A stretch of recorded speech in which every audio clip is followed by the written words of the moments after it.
सफल बने, समर्थ बने, पावन बने जीवन। मीठी मुरली सुन के पाए सुख सघन। आज का चिंतन, आज का चिंतन। ओम शांति। Good morning. ज्ञान का सागर सर्वशक्तिवान बाबा आज हम बच्चों को कह रहे हैं, अंतर्मुखी बनो, अर्थात चुप रहो, मुख से कुछ भी बोलो नहीं, हर कार्य शांति से करो, कभी भी अशांति नहीं फैलाओ। साथ में बाबा आज हम बच्चों को पूछ रहे हैं, तुम बच्चों को कंगाल बनाने वाला सबसे बड़ा दुश्मन कौन है? बाबा कहते हैं क्रोध। कहा जाता है जहाँ क्रोध है वहाँ पानी के मटके भी सूख जाते हैं। भारत का मटका जो हीरे जवाहरों से भरा हुआ था वो इस भूत के कारण खाली हो गया है। इन भूतों ने ही तुमको कंगाल बनाया है। क्रोधी मनुष्य खुद भी तपता है, दूसरों को भी तपाता है। इसीलिए अब इस भूत को अंतर्मुखी बन निकालो। तो आज बाबा हम बच्चों को दिव्य गुणों की धारणा के लिए आज के मुरली के अनुसार कह रहे हैं। बाबा कहते हैं ओम शांति। बाप बच्चों को समझाते हैं, मीठे बच्चे अंतर्मुखी बनो। अंतर्मुखता अर्थात कुछ भी बोलो नहीं। बाबा बड़ी गहराई से समझा रहे हैं कि जितना हो सके चुप रहो। गृहस्थ व्यवहार में ऐसा रहना है, क्योंकि छोटी छोटी बातों में लड़ाई झगड़ा हो जाती है। यह है मनमना भाव, मुझे याद करो। यह है पहली मुख्य पॉइंट। तुम बच्चों को घर में क्रोध भी नहीं करना चाहिए। क्रोध ऐसा है जो पानी का मटका भी सुखा दे। क्रोधी मनुष्य अशांति फैलाता है। इसलिए गृहस्थ व्यवहार में रहते शांति में रहना है। भोजन खाकर अपने धंधे अथवा ऑफिस आदि में चले जाना, वहां भी साइलेंस में रहना अच्छा है। सब कहते हैं हमको शांति चाहिए। यह तो बच्चों को बताया है, शांति का सागर एक बाप ही है। बाप ही डायरेक्शन देते हैं, मुझे याद करो। बाबा कहते हैं इसे बोलना कुछ भी नहीं है, क्योंकि उन मनुष्य को तो ज्ञान नहीं है। आसुरी संप्रदाय को कहा जाता है भूत की प्रविष्टता है ना, क्रोध करते हैं। बाप समझाते हैं ये बड़ा कड़ा भूत है क्रोध। इनको युक्ति से भगाना चाहिए। मुख से कोई कड़वे शब्द नहीं बोलना चाहिए। यह बहुत नुकसानकार है। विनाश भी क्रोध से ही होता है ना। घर घर में जहां क्रोध होता है वहां अशांति बहुत रहती है। क्रोध किया तो तुम बाप का नाम बदनाम करेंगे। इन भूतों को भगाना है। एक बार भगाया तो फिर आधा कल्प के लिए भूत होंगे ही नहीं। ये 5 विकार अभी फुल फोर्स में हैं। ऐसे समय ही बाप आते हैं जबकि विकार फुल फोर्स में हैं। ये आंखें बड़ी क्रिमिनल है, मुख भी क्रिमिनल है। जोर से बोलने से मनुष्य तप जाता है और घर को भी तपा देता है। इसलिए जोर से नहीं बोलना है। बाप बच्चों को याद की यात्रा सिखलाते हैं, परंतु बच्चे इसमें मूझते बहुत हैं, समझते नहीं है। क्योंकि भक्ति बहुत की है ना। भक्ति है देह अभिमान। आधा कल्प देह अभिमान रहा है। बाहर मुक्ता होने के कारण अपने को आत्मा समझ नहीं सकते। बाप जोर बहुत लगाते हैं, अपने को आत्मा समझ, बाप को याद करो, परंतु आता ही नहीं। और सब बातें मानते भी नहीं। फिर कह देते हैं याद कैसे करें, कोई चीज तो दिखाई नहीं पड़ती।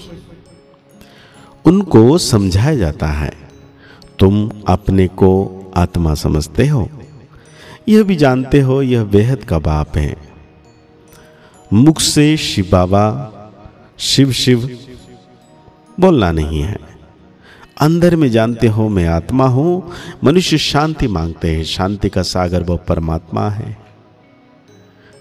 बाप तो सहज युक्ति बताते हैं,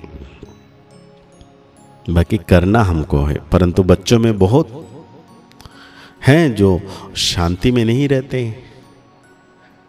बाबा जानते हैं, घरों में रहते हैं बिल्कुल शांत नहीं रहते। सेंटर्स पर थोड़ा टाइम जाते हैं, अंदर में शांत हो, बाप को याद करें, वो नहीं है। सारा दिन में हंगामा करते रहते हैं।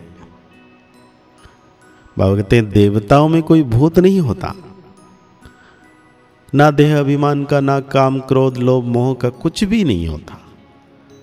लोभ का भूत भी कोई कम नहीं है। यह अंडा खाऊं, यह खाऊं, बहुतों में भूत रहते हैं। अपने दिल से समझते हैं बराबर हमारे में काम का भूत है, क्रोध का भूत है। तो इन भूतों को निकालने के लिए बाप कितना माथा मारते हैं। देह अभिमान में आने से दिल होती है भाकी पहनूं, यह करूं, फिर कमाई सारी चट हो जाती है। क्रोध वाला का भी यह हाल है। क्रोध में आकर बाप बच्चों को मार देते हैं, बच्चे बाप को मार देते हैं, स्त्री पति को मार डालती है। जेल में जाकर तुम देखो कैसे कैसे केस होते हैं। इन भूतों की प्रविष्टता के कारण क्या हाल भारत का हो गया है। भारत का जो बड़ा मटका था, जो सोने हीरो आदि से भरा हुआ था, वो अब खाली हो गया है। यह भी कोई नहीं जानते। बाप ही आते हैं भूतों को निकालने के लिए, जो और कोई भी मनुष्य मात्र नहीं निकाल सकते। भक्ति मार्ग में कितनी सामग्री है। बाबा छोटेपन से गीता पढ़ते थे और नारायण की पूजा करते थे। समझ कुछ नहीं थी।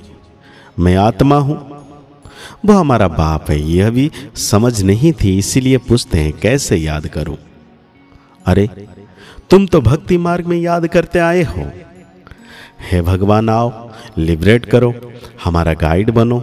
गाइड मिलता है मुक्ति, जीवन मुक्ति के लिए। बाप इस पुरानी दुनिया से नफरत दिलाते हैं। इस समय सबकी आत्माएं काली है, तो उनको गोरा शरीर कैसे मिलेगा। भल करके चमड़ी कितनी भी सफेद है, परंतु आत्मा तो काली है ना। जो सफेद खूबसूरत शरीर वाले हैं उनको अपना नशा कितना रहता है। मनुष्य को यह पता नहीं पड़ता कि आत्मा गोरी कैसे बनती है। इसलिए उनको कहा जाता है नास्तिक। जो अपने बाप रचयिता और रचना को नहीं जानते हैं वो है नास्तिक, और जो जानते हैं वो हुए आस्तिक। बाप कितना अच्छी रीति बैठ तुम बच्चों को समझाते हैं और कहते हैं हर एक अपने दिल से पूछे कहाँ तक हमारे में सफाई है, कहाँ तक हम अपने को आत्मा समझ बाप को याद करता हूँ। याद के बल से ही रावण पर विजय पानी है। इसमें शरीर के बलवान होने की बात ही नहीं है। भगते आत्मा को पावन बनाना है। इस समय सबसे बलवान अमेरिका है, क्योंकि उनके पास धन दौलत बारूद आदि बहुत है। तो बल हो गया जिस्मानी मारने के लिए, बुद्धि में हम विजय पाए। तुम्हारा तो है रूहानी बल, तुम विजय पाते हो रावण पर। और रावण क्या है? काम क्रोध लोभ मोह जो भी विकार है, जिससे तुम विश्व के मालिक बन जाते हो। तुम्हारे ऊपर कोई जीत पा नहीं सकता। तो बाबा कहते हैं तुम जानते हो 5000 वर्ष में कितने मास, कितने घंटे, कितने सेकंड होते हैं। कोई हिसाब निकाले तो निकल सकता है। फिर ये जो झाड़ हैं उसमें भी ये लिख देंगे कल्प में इतनी वर्ष, इतने मास, इतने दिन, इतने घंटे, इतने सेकंड होते हैं। मनुष्य कहेंगे ये तो बिल्कुल एक्यूरेट बताते हैं, 84 जन्म का हिसाब बताते हैं। तो आज बाबा हम बच्चों को धारणा के लिए कहते हैं अपने आप से पूछना है हमारे में कोई भूत तो नहीं है, आंखें क्रिमिनल तो नहीं होती है, जोर से बोलने व अशांति फैलाने का संस्कार तो नहीं है, लोभ मोह का विकार सताता तो नहीं है। किसी भी देहदारी से दिल नहीं लगाना है। देह सहित सब कुछ भूल याद की यात्रा में स्वयं में रूहानी बल भरना है। एक बार भूतों को भगाकर आधा कल्प के लिए छुटकारा पाना है। तो आज बाबा हम बच्चों को वरदान दे रहे हैं, एक कदम ईश्वरीय विधान को समझ विधि से सिद्धि प्राप्त करने वाले फर्स्ट डिवीजन के अधिकारी भव। बाबा कहते हैं, एक कदम की हिम्मत तो पदम कदमों की मदद ड्रामा में इस विधान की विधि नूंदी हुई है। अगर यह विधि विधान में नहीं होती तो विश्व में पहले राजा बन जाते सभी। नंबर 1 बनने का विधान इस विधि के कारण ही बनता है। तो जितना चाहे हिम्मत रखो और मदद लो, चाहे सरेंडर हो चाहे प्रवृत्ति वाले हो, अधिकार समान है, लेकिन विधि से सिद्ध होती है। इस ईश्वरीय विधान को समझ अलबेलापन की लीला को समाप्त करो तो फर्स्ट डिवीजन का अधिकार मिल जाएगा। तो आज बाबा हम बच्चों को स्लोगन दे रहे हैं, संकल्प के खजाने के प्रति इकोनॉमी का अवतार बनो। तो आज के मुरली के अनुसार हम 100 मान लेंगे, मैं सिद्ध स्वरूप आत्मा हूँ। मुरली को और गहरी रीति से चिंतन करते हुए निरंतर मीठे बाबा की याद में रहना है कि बाबा सदा मेरे साथ है। मुस्कुराते रहिए, आगे बढ़ते रहिए, पुरुषार्थ करते रहिए, खुश रहें, स्वस्थ रहें, मस्त रहें। ओम शांति, ओम शांति, ओम शांति।